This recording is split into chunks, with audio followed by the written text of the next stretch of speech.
Greetings, greetings, greetings. You are now tuned into the vault. Trust Christian, know nothing, control everything.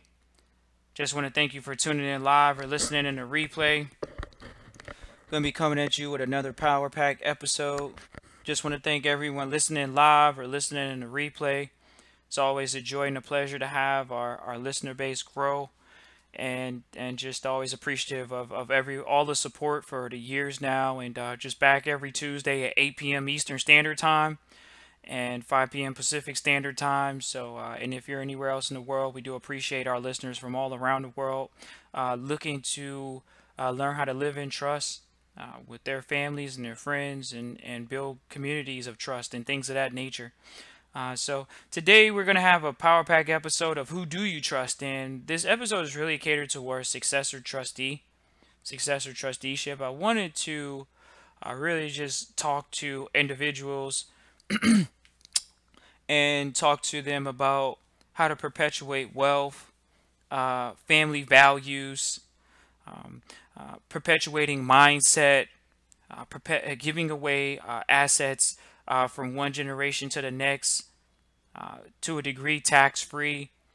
I know that Donald Trump in the administration of the United States, they were actually looking to eliminate the estate tax in the United States with his campaign. And so there's a lot of good things that obviously would happen if the estate tax was eliminated, because obviously you wouldn't have to participate in that tax because it's eliminated. So if you get a chance to look into the estate tax that Donald Trump and his campaign were looking to take care of in his current campaign, when it comes to that, estate taxes are huge. That's what erodes wealth from one generation to the next. So I just wanted to talk about who do you trust. This is an extensive subject, but a reason why I thought about this is because as you go into the bank and you open up trust accounts for the trust, one of the questions that they always ask you as a trustee, and this is actually one of the second most important questions, is who is your successor trustee? And I always loved when that question is asked because it really shows, well, who do you trust to manage these assets after you are deceased or if you're incapacitated? It's like saying, who do you want as your power of attorney? But ultimately, it's more in the respect of the trust and the trust being able to live on, because the trust doesn't die. Me and you may die as humans, but the trust doesn't die. And so I wanted to talk about this because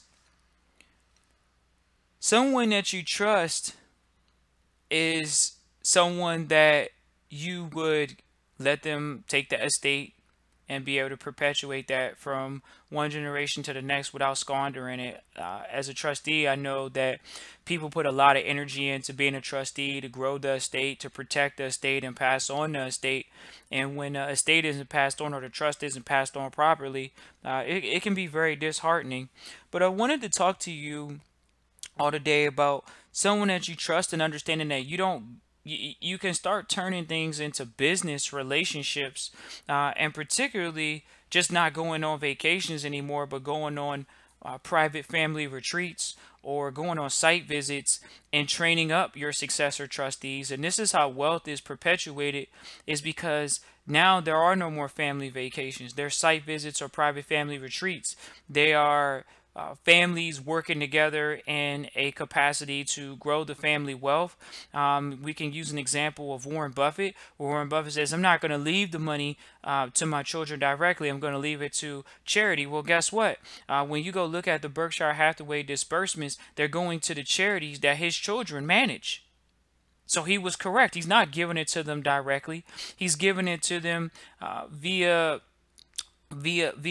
charities, which involve family success planning, and in turn that means he's training them to be successor trustees, not only of the Berkshire Hathaway estate, but the estate that he's allowing them to take part in, whether it's their charities or charity in general. And so I just wanted to let you all know that family lessons are what's passed down through successor trusteeship. It's a mindset. I always tell trustees in trustee training, or what's taught in the vault for trustee training is you don't A lot of times, a lot of wealth isn't passed on for two reasons. A, the family, your children, do not want to go into the same field or and grow the estate the same exact way that you did as the trustee. And the second thing is there's no manual left behind to give them the mindset that they need to, or ensure their mindset that they need to grow out and grow the family estate, and that's critical.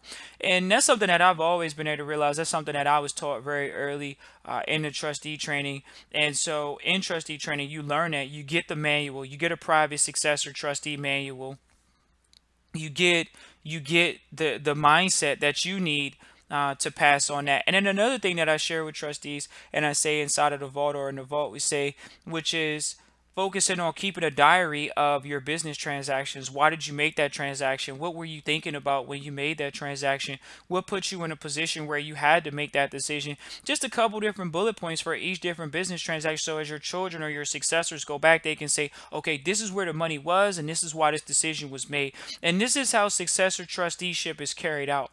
It's vitally important to be able to see that successor trusteeship can be carried out in that level and in that capacity. So most people are used to a bank being a trustee of the trust that they have created, or in general, the bank is the trustee.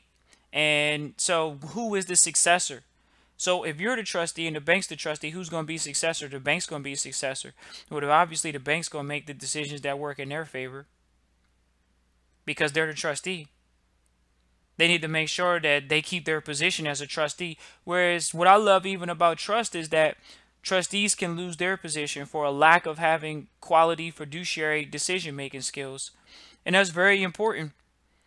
So how do you do that? You have private trustee training.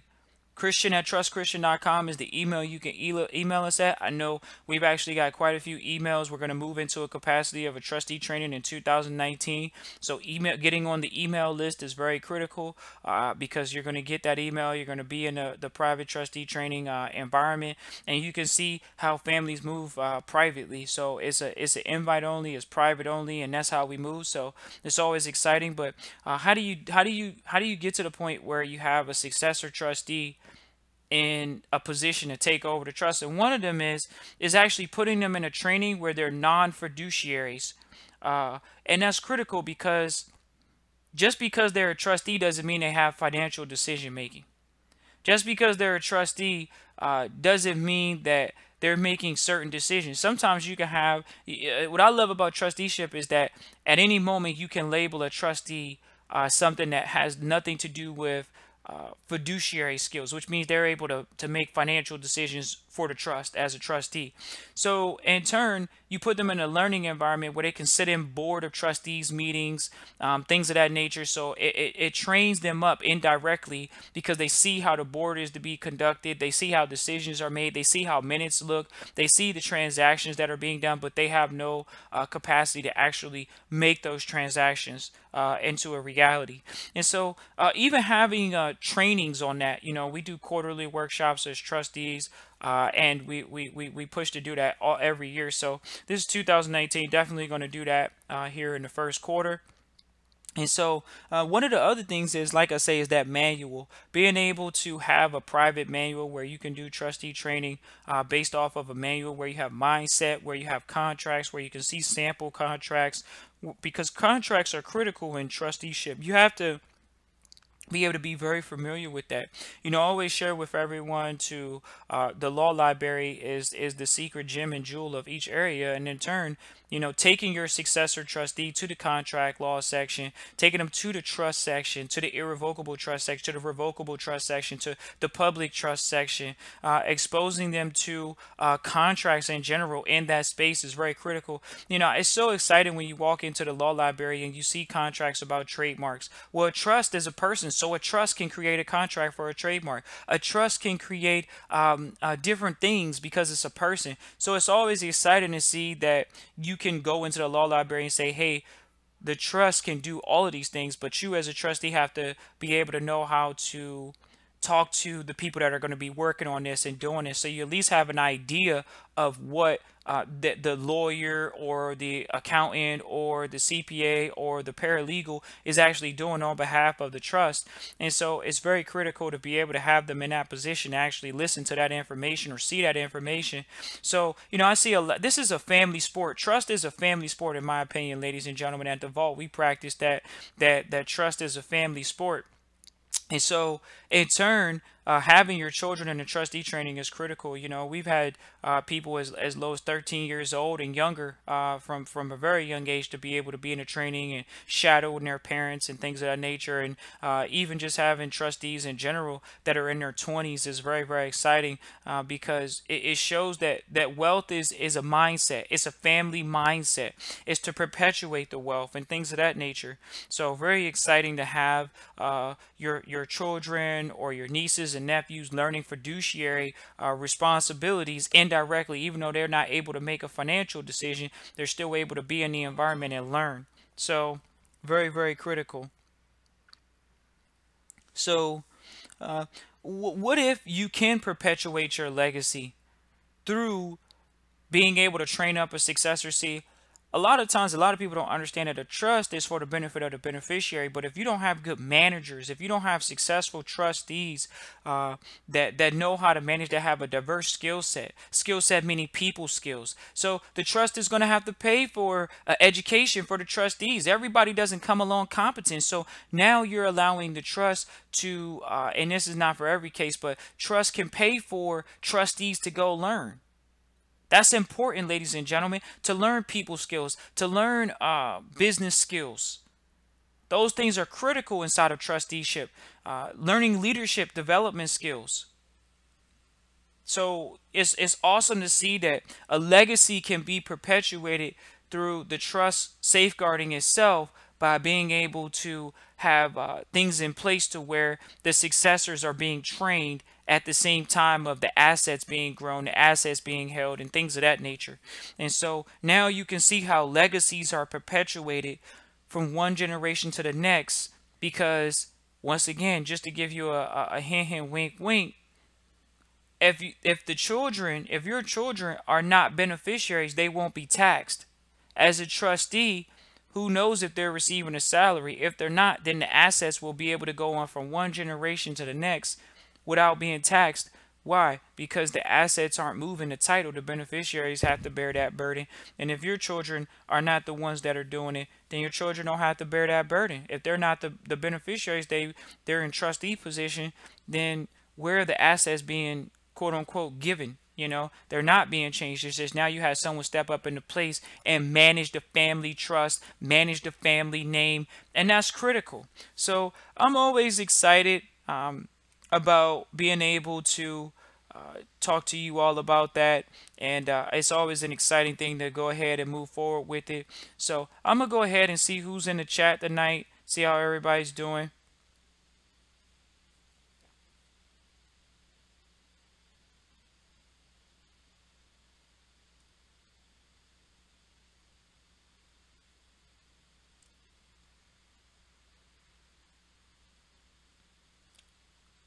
Okay. Okay, so we're back, and I just wanted to make sure. I know we got quite a few people in the chat, and I actually thank you, Kelly B, Lavelle Martin, Lorenzo, Earl, Jarrell, Don, and Jelani, and so Glinya. So I'm gonna do my best to answer questions. If you all have any questions about the subject matter tonight, which is dealing with the successor trusteeship. That's what we're all about. That was the first thing that the mentors addressed to the team here, which was focused on, successor trustees, because that's what happens when you go in the bank. They always ask you who's your successor trustee, and it's just always a pleasure being able to know that we can address those minute issues, but those issues that literally erode wealth. So let's go ahead and get into some questions. Okay, everyone, just know that emails have been delayed, but they actually are going to be replied to we just been making some transitions here in the first month of the new year 2019, and then on the back end of that, we were going to do the first training here most likely end of February, 1st of March. So really exciting time frame to really go ahead and move forward in that capacity. Sometimes the IRS can hold things up, so we're excited that they're back open, and the relationships that we have there can continue with the vault. So just know that the emails will all be answered and up to date. I know a lot of people have been emailing, and I've seen it, and our team is definitely making it a point to address all of those things. Um, Thanks, Earl. I definitely look forward to it. Yeah, Glenn, in order to do my EIN number, I just ordered my EIN number, but I don't put it down for a trust EIN. So I'm not exactly sure what you're asking, Glenn. Yeah, Glenn, could you please ask that question a little bit more clear? Lavelle says priest from the north. In Vegas, thanks to shout out to Vegas and everyone listening in Vegas. I really find it caught your live feed. I've listened to almost every video, getting other things done in order. We'll be signing up soon. Great. And so the first trustee workshop is going to be critical this year. Have a lot of trustees that or a lot of families that want to move into a position where family welfare is protected, and that's always a big plus. So excited, and we'll be getting you all the details. Like I say, make it a point to email over. I know some people say, oh, we want a response. Like I say, I come on every Tuesday right now at 8 p.m. So we are on the net at times, and our team is just preparing for more private scenarios to make sure everyone is protected in all situations. So we definitely just know that it's a private situation, ladies and gentlemen. When you're operating a private, this isn't about convenience. It's about being able to move in a very clean manner. So excited about that. Kelly B, have heard that instead of ordering a social security number for my baby, I can order an EIN instead, and I can use that for documents. Um, that's not something that I would say we should talk about publicly, but I still know that you know, a EIN is for a business entity, and I don't want to ever talk to anyone about saying that your child, that you birthed, has an EIN. Unless they're using an EIN as a business person, that's great. But to say that they would be using the EIN as like a social, remember, social security numbers, when you read it, it's for what? It's for Social Security Administration, for Social Security, and so in a job. So, unless you're training your family to get those two things, then you obviously see that EINs would be something that your children or your family would be using. And what's so interesting, ladies and gentlemen, if you guys go get your Black's Law Dictionary, I encourage you all to get a Black's Law Dictionary and look and see who can be a trustee. Did you know an infant can be a trustee? And I'm actually going to see if I can look that up on the net right now and see if I can pull it up for you. It's an interesting thing to see who can be a trustee. I hope I don't have my law dictionary next to me. Who can be a trustee? And that's critical. Um, oh man, I don't think I'm going to be able to get this the way that I want it. Um, you guys want to definitely go to a law dictionary, such as a Black's Law Dictionary. Because then you'll be able to get a better definition of who can be a trustee, and actually know that they say that a infant can be an actual trustee. So when someone says, oh, my child, and can they be a trustee and things of that nature, or even a beneficiary or a grantor, it's just, these are things that you say, wow, how's that able to be done in law? But that is just lets you know the level of flexibility that the law has created, where they're allowing an infant to be a trustee. So I definitely encourage you all to go to your actual law dictionary to look that up. That was a good one that I always remember. Uh, Someone said, when will the emails go out? You guys should be getting the emails within the next 24 hours. I know it's Tuesday, and we're back, and we've just been taking our time with being prepared for everybody, because we know, we haven't been on the air, and I haven't, the Trust Christian has been on the air in 6 months from in 2018 to 2019, and we're back at it again in 2019, just to really just say, hey, family wealth is very important. Even Donald Trump believes in families protecting their estate. That's why estate taxes, he was addressing that issue. So, it's just rather important. I don't know anything. I don't know nothing about successor trustee for a bank account. Well, that's one of the questions that they ask all the time. As soon as you go in and open up the bank account, do you have a successor trustee? And if they don't ask that question, they're doing you a disservice, because that's what they're going to ask you when you get to the bank, is who is the successor trustee. So very, very important to address that. Uh, because if something happens to their own, because especially if you're the sole trustee, then who's going to be the trustee over the estate, and you don't want the estate to be turned over to any type of probate environments, or the county, the people that are on the county level that are in government to administer it. Especially if you're talking private trust, there's not it's not a lot of leeway. It doesn't you don't really I don't say, hey, how is it that the public attorneys or the public can even manage something private, so I would just be very cautious of those type of things. um, Thanks for tuning in live, Bo Bowman's. Appreciate you from Cleveland. Was actually out that way not too long ago. It's cold up north right now, so nothing's going to be going on as far as trustee training up north. Everything's going to be down in the south, where it's warm and toasty, and people don't have to have to buy new clothes. So you can kind of, I'm pretty sure everybody experienced this summer where they live. So shorts and t-shirt is something that's always made available for the trustee trainings, and always excited that we can conduct things in that manner. Um, Thanks, Kelly B. Lavelle. Like I say, y'all, Glenn, please read your law dictionary. It lets you know who can be a trustee, and I've seen this information about infants. Um, and y'all, Glenn, you're typing trustee incorrectly. Trustee is Trustee. It's not with a Y. Um, so, yeah. Martha Owens said, "My mother always talked about trust, but died. Can she still be listed as the grantor if she's not living?" No, that doesn't. That's not accurate. The grantor is a person that's saying they created the document. A dead person can't create a document, and when I say a dead person, I'm talking about a living being, not a trust. So very critical when you look at it from that perspective.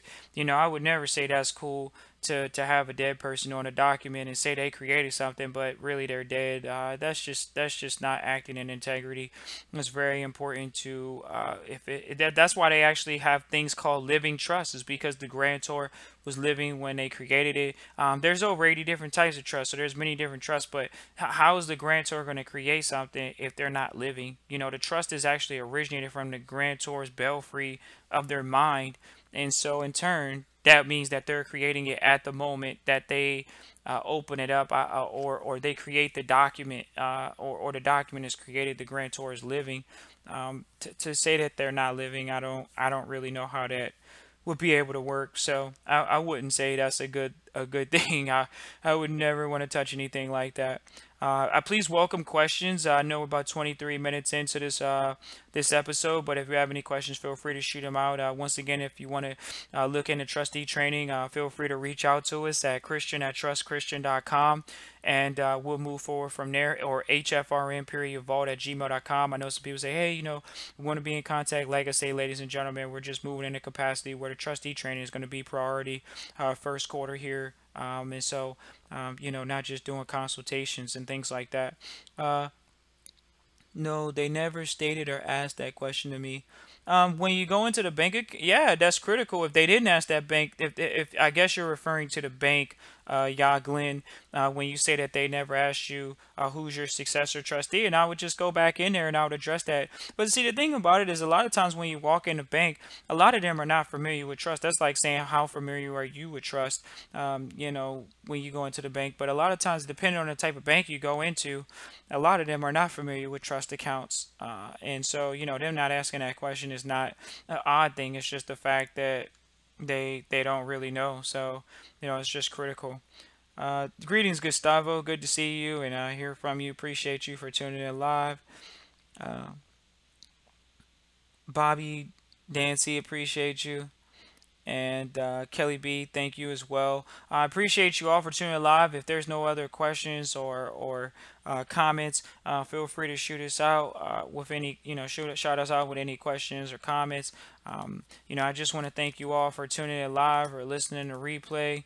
And once again, we're doing our best to really just have families come closer together, be able to protect their wealth, and provide some level of education and things of that nature to individuals and families that want to come closer together, because family law is private law. Contract law is private law. So look forward to you all at the training, especially Riddell and all the rest of you all, Bobby and Martha and Will I Am, Angela. Um, Angela Adams says, "How can a trust be a semi-secret?" I never referred to that in the vault. We don't refer to it as a semi-secret. It's not a semi-secret. I think in the Black's Law Dictionary, the third edition or the fourth edition, it says it's a secret. It says it's a secret. So, uh, yeah, Glenn, I tried to become part of private community. You say you didn't provide. They say you don't provide services to my area. So, okay, and what area is that, y'all, Glenn? Appreciate you all for tuning in live or listening to replay. Like I say, this episode is really catered towards uh, people that understand it, and trust. Um, you have to have a successor as a trustee. If you're a trustee, you never want to die as the sole trustee, because trustees can be other persons, but at the same time, have you trained that person? Does that person really know how to maneuver and get things done? And that comes from training, and that's why we focus on trustee training at the vault. So thank you all for tuning in live or listening to replay. Feel free to connect with us at Christian at Trust Christian or HFRN period vault at gmail.com. Look forward to hearing from you. Peace and blessings, and talk to you soon.